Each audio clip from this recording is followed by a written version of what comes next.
I watched Off Campus, presumably the sister show of Heated Rivalry, right? It's a love story that happens around the ice, but in Heated Rivalry, hockey actually matters. They're on teams, they play, the pressure from fans in the league, the identity, the drama. It all comes from being hockey players and from being gay in that world. Then Off Campus, you can replace hockey with football, soccer, even running, nothing would change. It doesn't hold much meaning.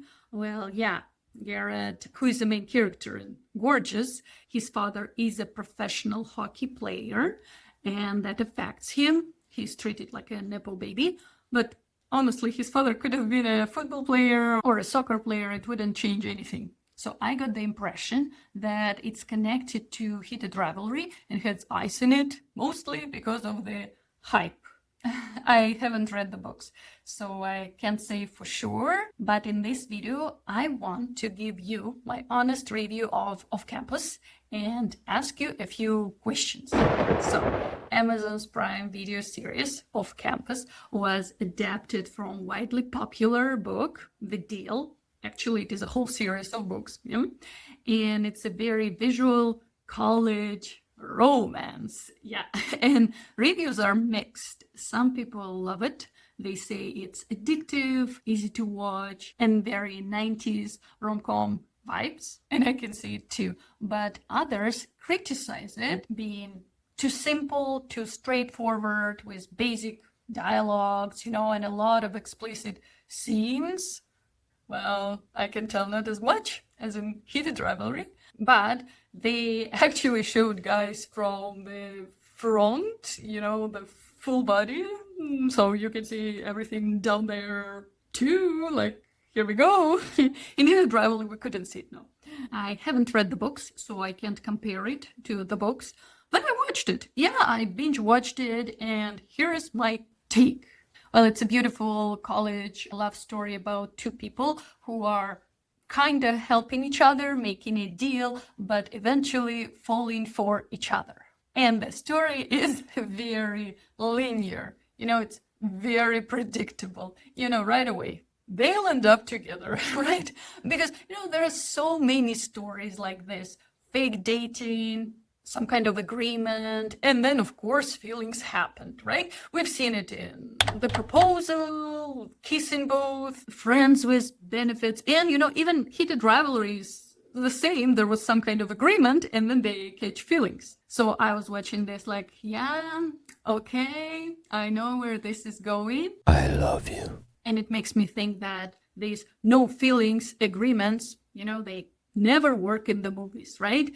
So like, what about real life? These agreements ever work in real life? Guys, do you have any experience? Because in movies, it's never like that. They always agree and then someone catches feelings. So there are 8 episodes, and by episode 4, they are already together, right? So I was sitting there like, okay, so they're together in love, like forever, what's next? And then, yeah, so she had a trauma from the past and he had a difficult relationship with his father, some issues, right? So that's basically what the second half of the show focuses on. And well, there are other characters too. Yeah, so overall, I can't say that it's a bad show. I'm just saying it's very specific, If you want something comforting, predictable, no huge twists, no like mind-blowing drama, just a soft, nice, cozy love story.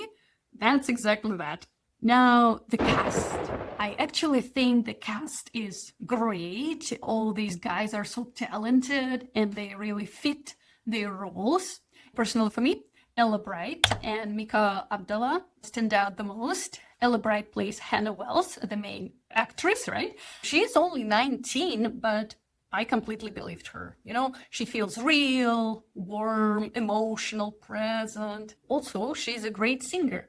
There was only one little thing for me about her performance, but no, actually not her performance, just her looks. Tell me if it's just me, but she really reminds me of Brooke Shields in The Blue Lagoon.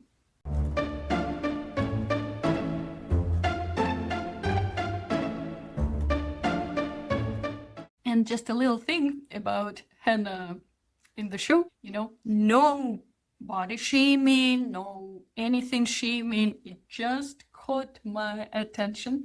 And then I went online, it caught some other people's attention too. I couldn't ignore her styling, especially at the beginning of the show. Her outfits sometimes are very revealing. She's this incredibly sweet, kind, smart, supportive character. But the way she's dressed, it draws attention, like a lot on some areas, especially. Again, no body shaming, no jealousy. I was like, is it intentional or not? Because honestly, when I was at university and I took classes like last semester, so it's not like many years ago, most people were, in hoodies, sweatpants. So this stood out to me, and it's not at all actress's choice. I believe there was a team behind it. So I was thinking, what was the goal of this outfit? Because of course in movies nothing is unintentional, right? Everything has a purpose, everything has a reason. So I was like, so she's such a nice sweet girl and they chose to dress her this way, which is very beautiful and creative, but sometimes distracts, I would say.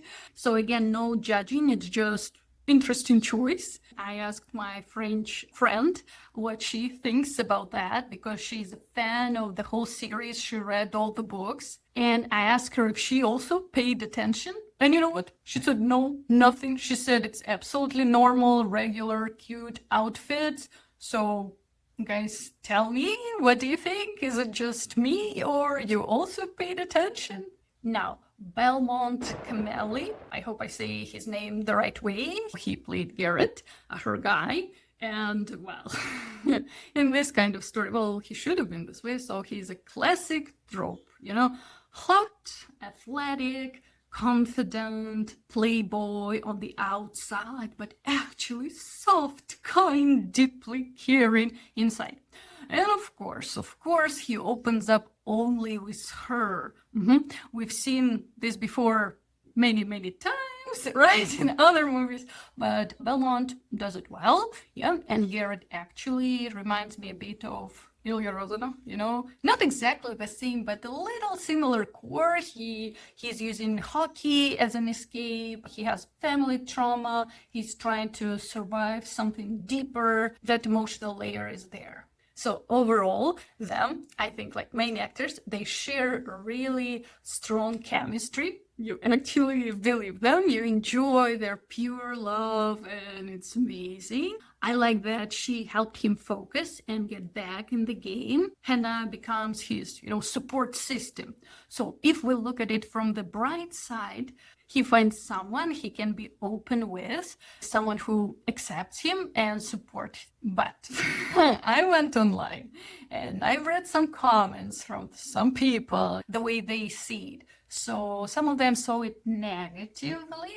Some people say that it also kind of feels like he was searching for a parental figure, someone who would emotionally regulate him, and he found her. Because on the show, he struggles with his emotions, and she's the one calming him down, grounding him, helping him focus. But, he was already a great hockey player before her, right? He could handle himself. So why now does it feel like he can't function the same way without her? And yes, I can already hear it like, Olga, it's a romance story. Don't overanalyze it. Yeah, you're right. They found each other. Now he doesn't have to deal with everything alone. Honestly, that's great, right? We should celebrate it. Another standout for me is Mika Abdalla, if I say it right, as Ellie Hayes, Hannah's best friend. I really liked her performance and her story. She feels lost, but in a very real way. She wants to be an actress and she wants freedom, but her partner wants something more stable, more grounded. And that's such a, real conflict because two people can love each other and still want completely different futures. Yeah. One wants stability, the other isn't ready to settle. So what do, right? Someone has to sacrifice, but there is no guarantee that sacrifice will lead to a happy future, right?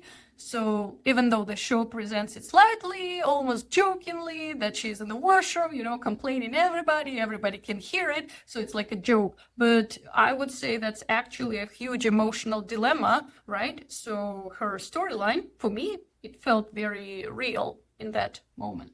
I also think it's fair to give the show credit for something important. It shows healthy conversations around consent. Garrett doesn't take advantage when Hannah is drunk. He steps back when he sees that she's not ready. And even his friend, the macho friend, the womanizer, Dean, he actually reinforces trust and boundaries. So honestly, that's a really good example for younger viewers. Now, can I be boring, cringy, nerd for a second?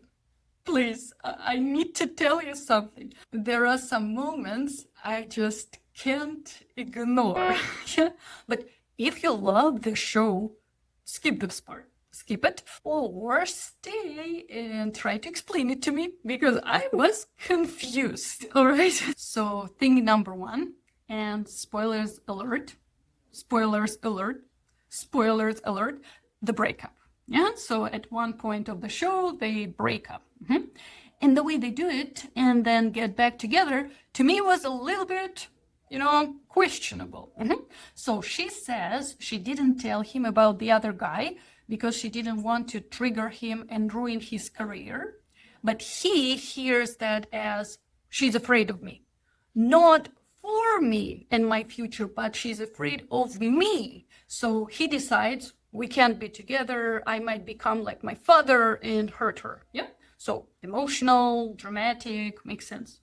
But then they get back together pretty fast. No, of course, we saw that they were upset for some time. They don't tell us how long that is, but pretty lengthy time. But then, a few days later, he's like, well, actually, maybe I won't become my father after all. Yes, and of course, it's simplifying. They go through many things. They talk to many people, so it helps him to shift his perspective. But in a show, it looks pretty short that he's like, okay, maybe I won't be like my father, so we can be together again.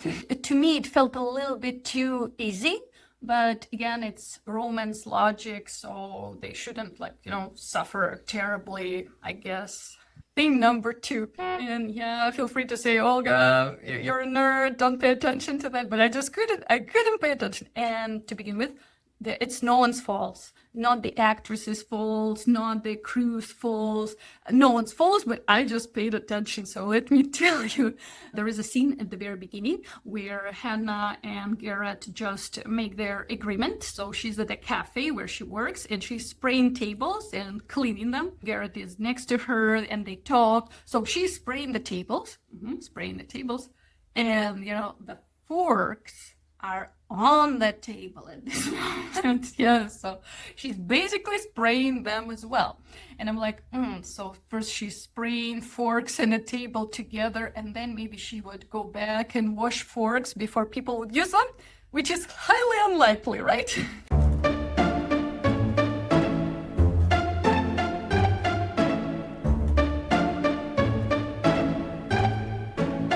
Am I the only one who noticed that? Please tell me I'm not crazy. And again, it's no one's fault. They do other thing at the time. They build their agreement, right? So no one paid attention, but I just couldn't.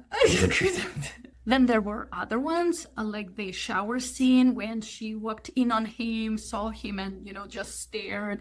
And I was like, she's never seen a fit guy before. I mean, she's in college. There are so many great physique people and other charming people, and yet she was standing there staring rather than turn around and walk away. But I was like, okay. She was just, she was surprised. It's a romance. She was shocked. Let's allow it. But then another one. And you would say, Olga, stop, what's wrong? Well, I have to tell you guys. So, the party, when she was dressed as a bunny to attract attention of her crush, right? And then Garrett said, let's go upstairs, as if we're like, we go upstairs to do some business. And they leave, they go upstairs, and then he's surprising her, saying, okay, now we go to sleep because I'm tired, let's go to sleep. And she's like, okay. And there was a sweet moment that none of them wanted to lay on the bed because they were like, you go on the bed. No, you go on the bed. And in the end, no one was on the bed. They both were on the floor. That was a very sweet and funny moment. But then I was thinking, okay, so she came to this party and she had this bunny costume. How come she changed into a pajama? Like, did she bring it with her to the party? Like every time you go to a party, you bring your pajama with you? Another thing, so very sweet moment. So there is a bed, they're on different sides, they chat with each other, they bond. Very, very nice. But I was like, why is it quiet? I mean, get me right, guys. So there is a party happening in the house, like on the first floor. It's a college party. There are lots of people, lots of music, loud conversation, and they're upstairs at just the second floor, and it's a complete silence. So they can use their indoor voices, and it's all right. They can go to sleep, and it's quite. I'm like, excuse me, right?